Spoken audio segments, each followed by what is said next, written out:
So this is the newest pen offered by Wingsung. This is the Wingsung 3007, and as you can probably see, it is a clone of the Kaweco Sport, a pen that I'm looking at getting pretty soon.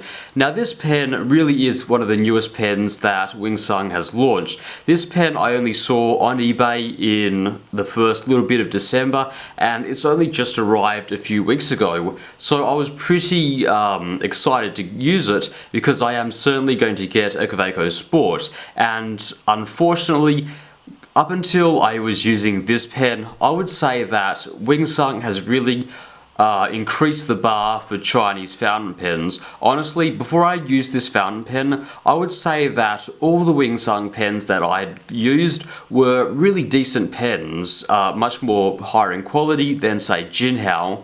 But unfortunately, that streak has been broken by this, and it is really unfortunate because I was really hyped for this pen, but due to a lot of silly design choices, I gotta say that I'm really not a fan of this pen, and I'll get into the reasons why. But at the end of the day, this was only $2.80, not $30 like a proper Kaweco Sport would be, so I'm not that unhappy that this pen wasn't that bad. So let's get into the reasons why, starting with the length and the specs of this pen. So capped, it is 11.4 centimeters long, uncapped, it's 10.8 centimeters long, posted, it's 14 centimeters long, and weight, I'm not totally sure about the weight, but it is certainly below 20 grams, and I'm not going to even think about what it weighs without the cap on, because honestly, you are certainly going to be using this pen posted every time. This is a pocket fountain pen, very similar to the Pilot Petite 1 or the Pilot Prera. They are very small pens that open up and post to become pretty big pens. So you will certainly want to use this pen all the time, because honestly, a pen that is 10.8 centimeters long is not long enough to be used without posting. And yes, true to its word, this pen does post to be about 14 centimeters long. Now that is certainly much shorter than most pens, and you can only just use this pen comfortably, but you can certainly use it comfortably in terms of the length. Now here's the thing, this is a pen where you have to post it, so you'd think that the posting mechanism, or the way that it posts, would be pretty good, because you really do have to post this, but unfortunately this pen really won't post. So on most pens, say the Pilot Prera, it will securely post, and you can do anything with this pen, even push it against it a little bit, and the cap won't fall off. This one, however, you put it on and it falls off. You can push on it with all its might and it's just not snapping on. Now I'm not sure if it's just down to my pen being manufactured oddly or anything, but it will not post. And the issue is when you're writing, I tend to move the pen in my hand, and it's just uncomfortable when I'm writing with it. This can push backwards, it's not comfortable at all. So strike one, that's one design aspect that I'm not a big fan of. Another little thing that I'm not a fan of is the facets or notches that they put into the grip of this pen.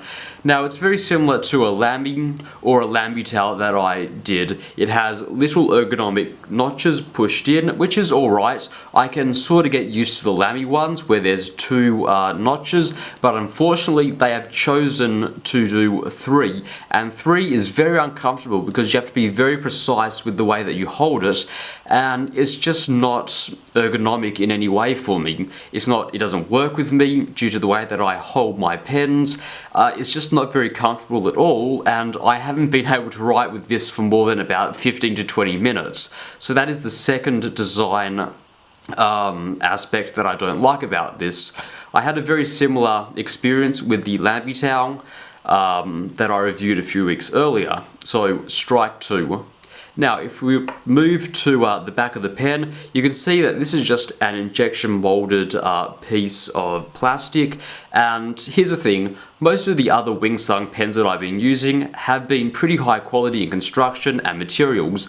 This one, however, not so much. The clear plastic has really picked up scratches, and I haven't really been using this pen all that much. I've been keeping it at home, I haven't taken it out anywhere, and in the few weeks that I've used it, it has picked up so many scratches. In comparison, my Pilot Prera, which has been my everyday carry pen for almost 2 years now, that has picked up pretty much the same amount of scratches as this one has in a few weeks of use, so points down for that.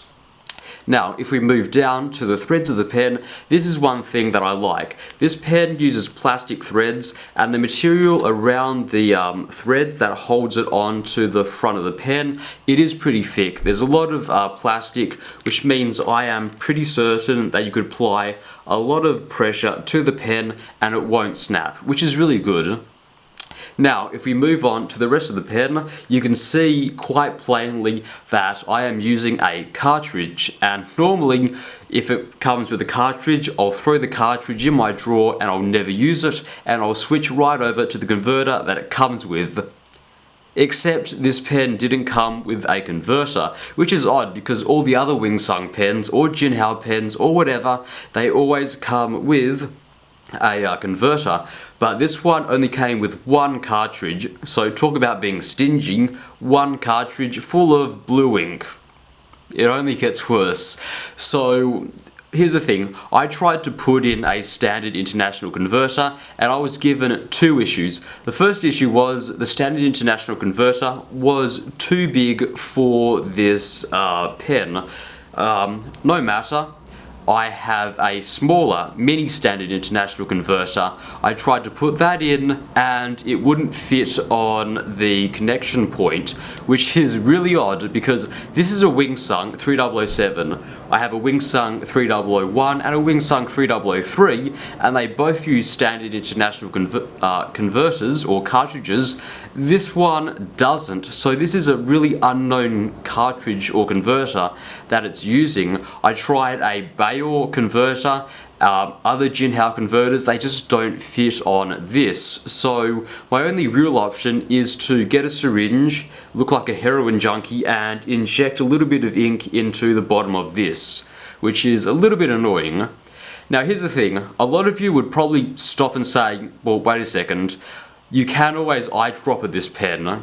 Well, not really. Out of the box, you cannot eyedrop this pen because at the end of this barrel, if you can hear that, you can know that there is a little hole. I cannot see why there is this hole, but it's there. So if I have to eyedrop this pen, what I'm going to have to do is get some, I don't know, some glue or something and glue over this hole. It's not the biggest exercise in the world, but still, I don't think I should be forced to go through this. And that is really a big design and choice that I can't understand. But obviously, they did do that. So let's talk about the nib of this fountain pen. So this fountain pen uses a copy of the Pilot style nib that you'll find on a lot of the lower Pilot pens, such as the Pilot Metropolitan, Pilot Prera, 78G or Kaweco. And I really do like this nib. The Pilot style nib in general. This has a fine Chinese grind on it, which is pretty much a Japanese medium, and they have ground this one pretty well. It is a really nice nib to use, which is a shame because the rest of the pen pretty much makes it unusable. Now this nib here is able to be swapped out and used on other pens that use this sort of nib, which means I can easily swap it out for the nib on my Wingsung 3001, which I'll probably end up doing because I enjoy this nib much more than the extra fine nib in it. In terms of line variation, there is pretty much no natural line variation in the nib. Now, if you're talking about flex, this nib is not all that stiff, but if you do press down, all you're going to get is a little bit more ink flow and not much flex in it. In terms of wetness, I think this nib is a little bit below average in wetness. If you do take the back of the pen off and do squeeze the ink ink cartridge, it will become a little bit wetter for a little while and then it will start to run out of ink. It is below average, but I don't think it ever really stops writing at all. Every now and then there will be periods where it gets pretty dry, but it doesn't completely stop. But on that note, every now and then this pen will hard start, which is frankly pretty annoying, but that usually only happens when you haven't written with this pen for a while. Now in terms of the feed, what you're going to get is a clear feed, and the clear feed holds the nib in just by a friction fit. You can hold on to this and pull it out and clean it and everything. One thing that I would like to mention is, after a few days of use, the clear feed stained, which is really odd, and I haven't actually seen that before. On all the other pens that I've used, the feed doesn't stain, but after using this with blue ink, I took it out just to clean it, and it stained a purplish colour, a purplish red colour, which was really odd. I have no idea why it did that, but Chinese fountain pens, you know what I mean? Alright then, welcome to the writing sample for the Wing Sung.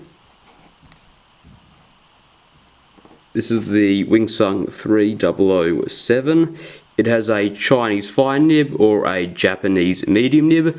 The ink, you see, that is the issue. Every time you try and do anything with this pen, you knock the cap off. Anyway, this uses a cartridge. I'm not sure who made the cartridge. It could be Wing Sung. But I'm really not sure. It is a blue of some sort. No clue who made it, but while it is not amazing, it's not terrible ink. But yeah. Let's get into a writing sample.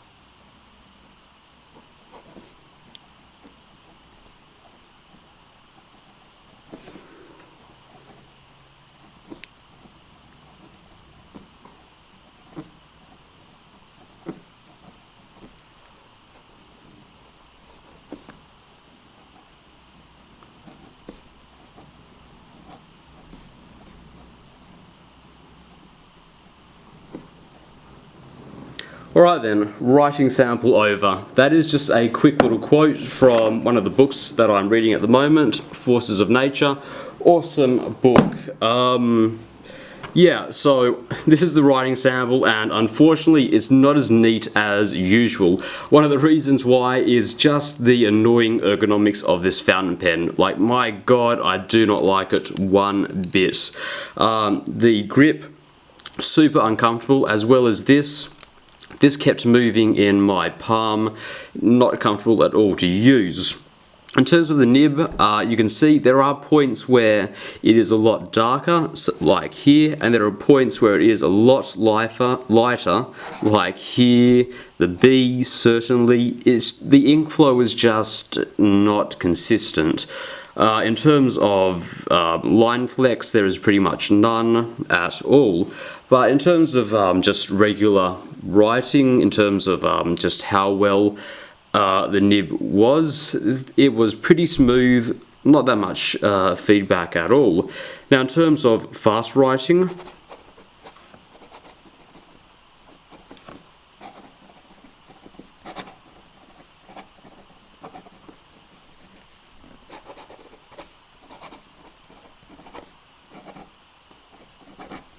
wow, that is not legible at all, but surprisingly the nib kept up with it, which is, yeah, pretty surprising. In terms of wetness, I did say wetness was below average, and it's not super dry, but it certainly is below average. In terms of line thickness,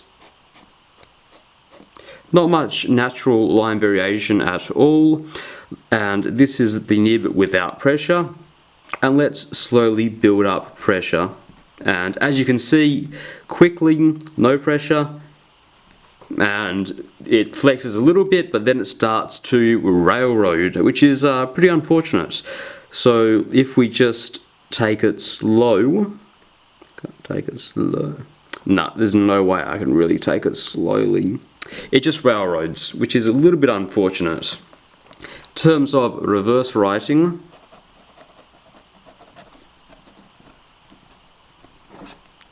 it's not that bad actually for a bad nibbed pen.